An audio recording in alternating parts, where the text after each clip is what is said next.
Hi, everybody.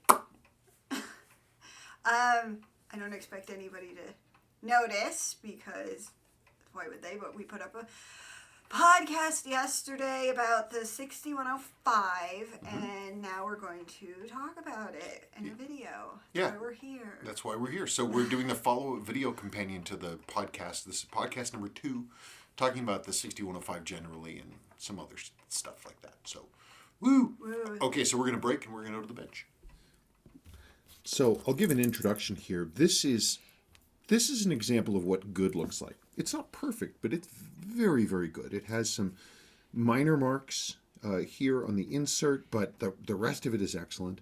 It's all original loom, especially on the hand loom. The deal with these always, of course, is that when moisture gets in, it comes up and it condenses on the underside of the crystal. And when it condenses on the underside of the crystal, the loom that is closest in proximity to it will start being affected first. So the sweep hands are almost always affected first. So when you look at one of these and you see it has nice, clean, fresh, original loom like this, you say, okay, well, this one never had water inside, because this one will go, then this hand will start to go, starting usually from the middle, and then you get more water and this one will start to go, and then you'll start to see it gathering on the... It goes in a certain order? It does. It's whatever, if it's coming in and condensing on the crystal.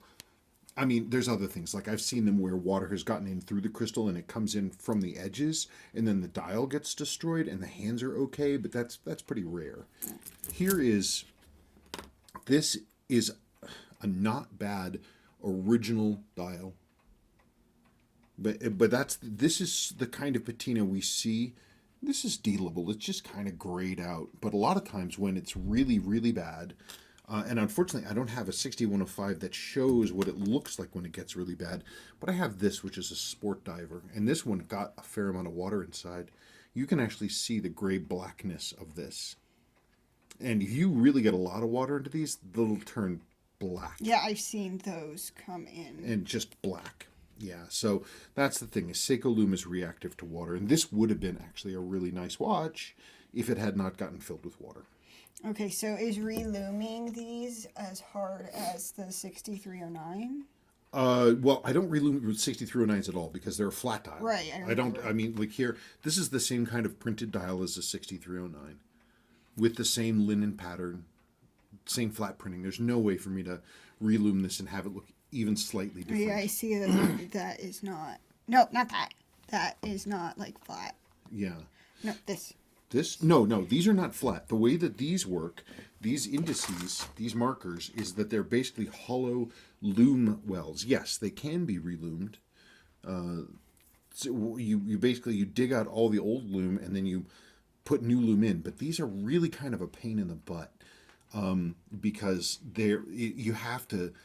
Seiko had a whole bunch of different loom fills on these. You see all kinds of stuff. You see high, completely flat. You see low, completely flat. You see semi-hollow. You see sort of rumply. You see big grain. You see little grain. Sometimes in the later ones, they'll be super fine grain and overfilled. They'll actually slop over on the edges. There's a lot of variety into how these look. But still, even with that, getting a reloom on a 6105 dial is a pain in the butt. Versus doing something like this watch, because these are little raised markers. I just pop the loom off the top of these things, clean the dial, and then I very carefully, just using surface tension, I just run the loom in along this, and it sort of sits like a little pillow. And these are actually a joy to reloom. They're super easy to reloom. Same as this one, this JDM speed timer, which could be actually a great watch. It just needs to be serviced and it needs a new sweep hand. But yeah, it's the same thing. It has these raised markers. You just pop off the old loom and reloom over the top, and it works really well. But these are tough because to get that pattern right and the fill right, so that you're filling in here and that all the edges inside every single loom well is perfectly clean and square, and that the fill is correct, that it adheres to one of the known styles of how these looked, but generally you want to get mostly full and flat. And it's not the linen thing? No, because these right here, those are screen printed. This is like the hands are machine done, which is fine, but the dials are literally screen printed like a t-shirt. This it's like you have all kinds of variety on the fill on these, and so you see all kinds of different stuff. But generally, I like to get, because you want to be able to see the difference in height between the loom surface and the outer marker. I don't like having it being flat. I like it being down just a little bit, but not super empty. Okay. And that's the way that it looks. So I'm guessing that this one, it's green. Oh, yeah. And it's badly redone. Yeah, Is it's the dial fake? Oh, my God, yeah. Everything about this is fake. It's awful. Not only is the green loom, but the real killer, the giveaway, is the fact that the top of the markers are kind of round. Can I see it versus the Sure. regular one? So this is, let's see. See, you can see those, like when you get the markers here into the light, see how the entire marker shines up? It's because the entire top of the marker is completely flat. Okay. And you can even see it here, is when you get that into the light, like right there, the whole thing lights up. Whereas this is like blobby and kind of round and just weirdly reflective. And it's just too flat. I don't know, it's just crappy, and loom is the wrong color. Well, yeah. But, okay, so what else makes it fake? Well, I mean, they did a whole bunch of stuff wrong. I mean, we can put it side by side with a genuine one. This style is untouched and original. You can see this Seiko here. It's not shiny. Right, it is matte finished. So it has this matte silver finish, so no matter which way you're looking at it, you can read the Seiko. This is the high polish, which is wrong. They never had that. The text here is wrong. It's too big.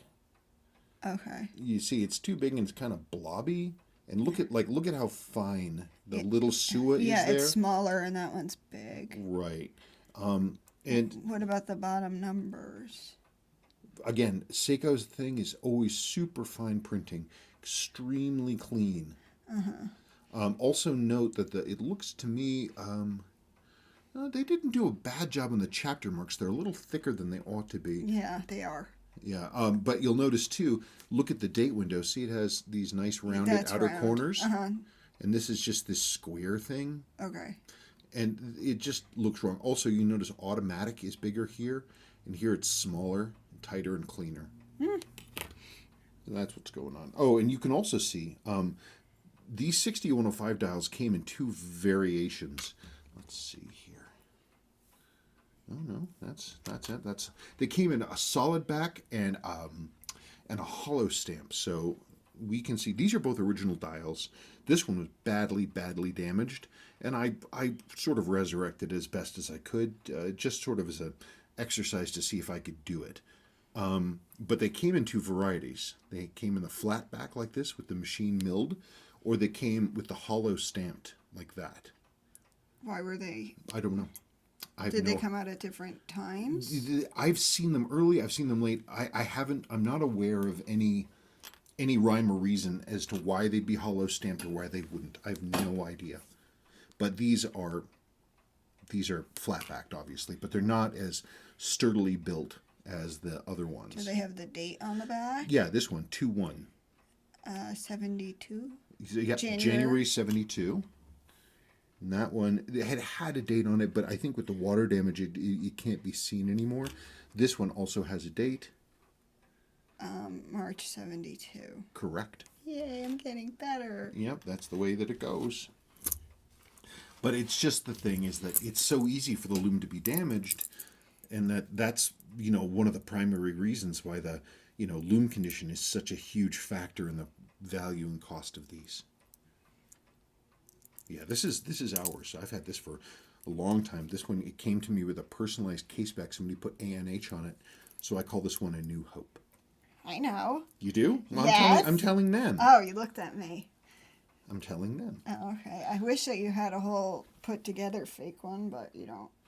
No, I don't, because I would have used the case in something else, and I don't. I just love the ergonomics on this. I mean, the 6105, 8110 it's just an exquisite piece of physical poetry. These beautiful, beautiful undercut curves, and these compound curves, and the curved flat surface with these radial brushings. It's a beautiful, beautiful design. Seiko just did an amazing job. Okay, well, we're having a crisis, so Yes. I'm going to pause, but actually, Well, that's all we really that's have all to we talk had. about. Okay, well, thank you so much. Bye. Bye.